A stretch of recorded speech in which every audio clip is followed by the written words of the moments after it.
Jemaat yang dikasihi Tuhan, salam sejahtera dalam Tuhan Yesus Kristus.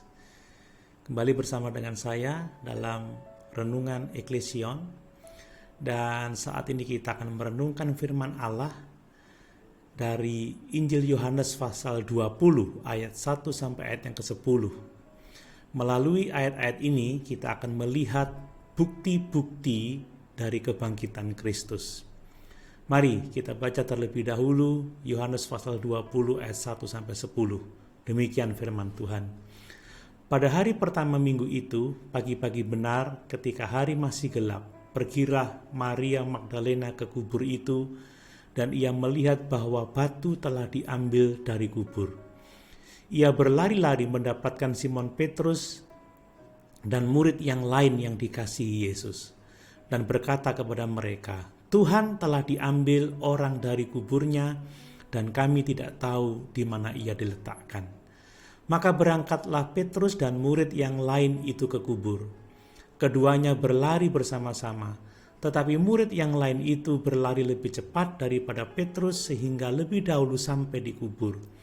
Ia menyenguk ke dalam dan melihat kain kapan terletak di tanah, akan tetapi ia tidak masuk ke dalam.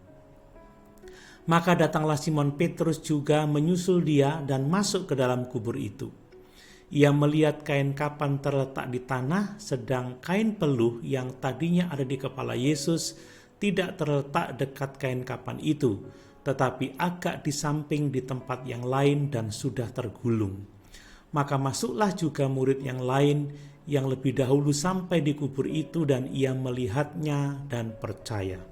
Sebab selama itu mereka belum mengerti isi kitab suci yang mengatakan bahwa ia harus bangkit dari antara orang mati. Lalu pulanglah kedua murid itu ke rumah.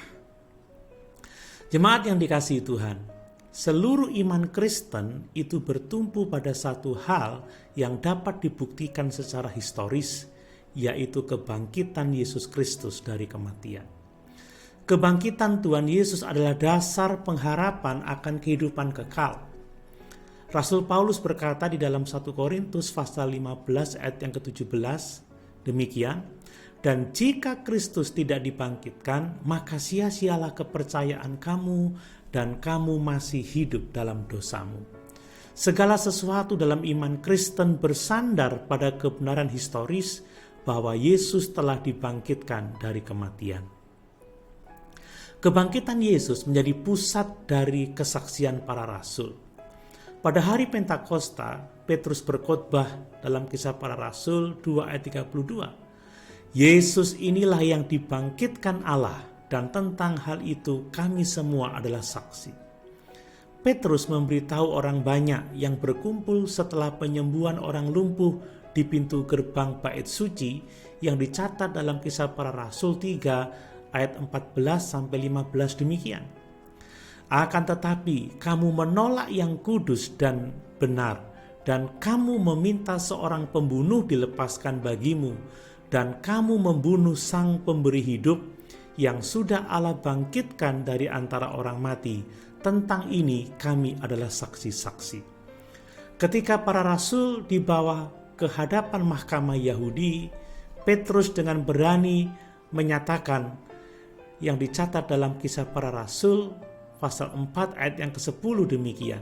Maka ketahuilah oleh kamu sekalian dan oleh seluruh umat Israel bahwa dalam nama Yesus Kristus orang Nazaret yang telah kamu salibkan, tetapi yang telah dibangkitkan Allah dari antara orang mati, bahwa oleh karena Yesus itulah orang ini berdiri dengan sehat sekarang di depan kamu. Alkitab mencatat bukti-bukti kebangkitan Tuhan Yesus Kristus, dan bukti kebangkitannya itu harus menuntun kita untuk percaya kepadanya sebagai juru selamat dan Tuhan. Ada 5 bukti yang dicatat dalam Injil Yohanes untuk kebangkitan Yesus dari kematian. Pada kesempatan ini kita akan melihat bukti yang pertama. Jemaat yang dikasihi Tuhan, bukti pertama kebangkitan Yesus adalah batu yang telah terguling dan kubur kosong. Dalam Yohanes pasal 20 ayat 1 melaporkan bahwa Maria Magdalena datang lebih pagi-pagi atau pagi-pagi benar saat masih gelap ke kubur, dan ia melihat bahwa batu telah diambil dari kubur.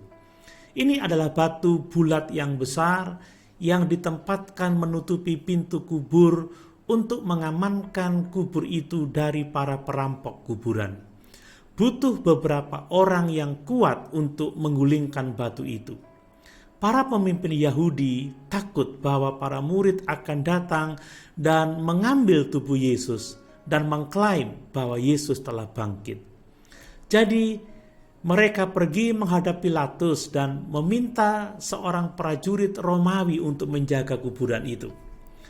Mereka memasang meterai di atas batu penutup itu dan tinggal di sana menjaga kubur ketika malaikat datang dan menggulingkan batu itu. Batu diambil dari kubur bukan agar Yesus bisa keluar dari kubur itu, tetapi agar saksi kebangkitannya bisa mendapatkan bukti bahwa kubur itu kosong. Prajurit yang menjaga kubur itu melaporkan apa yang terjadi pada para pemimpin Yahudi, yang memberi mereka sejumlah besar uang untuk memberitakan dusta bahwa murid-murid Yesus datang pada malam hari dan mengambil tubuh itu ketika mereka tertidur. Ada beberapa masalah dengan cerita itu. Para prajurit yang menjaga akan menghadapi hukuman mati jika mereka tertidur saat berjaga-jaga. Bahkan jika mereka tertidur, suara sekelompok orang yang menggerakkan batu yang berat itu akan membangunkan mereka.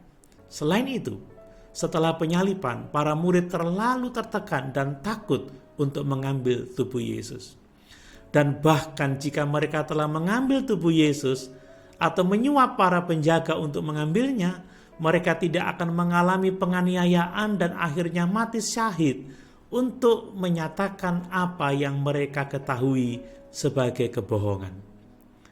Selain batu yang digulingkan, kubur itu kosong. Maria Magdalena tidak mengharapkan kebangkitan Yesus, tetapi ketika dia melihat bahwa batu itu terguling, dia berasumsi bahwa seseorang telah mengambil tubuh Yesus.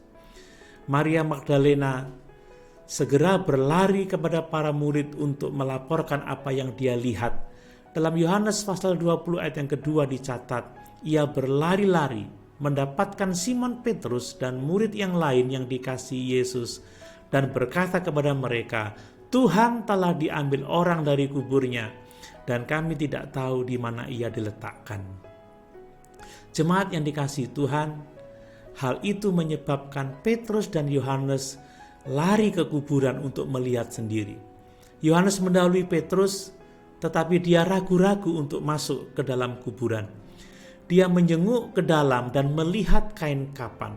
Akhirnya Petrus dan Yohanes masuk ke dalam kubur itu dan mereka berdua memastikan bahwa tubuh Yesus tidak ada di sana. Jemaat yang dikasihi Tuhan, jika para pemimpin Yahudi tahu di mana tubuh Yesus berada, mereka pasti akan menunjukkan tubuh Yesus segera setelah para rasul mulai memberitakan kebangkitannya. Jadi batu yang terguling itu dan kubur yang kosong menjadi saksi kebangkitan Yesus dari antara orang mati. Haleluya! Tuhan Yesus memberkati.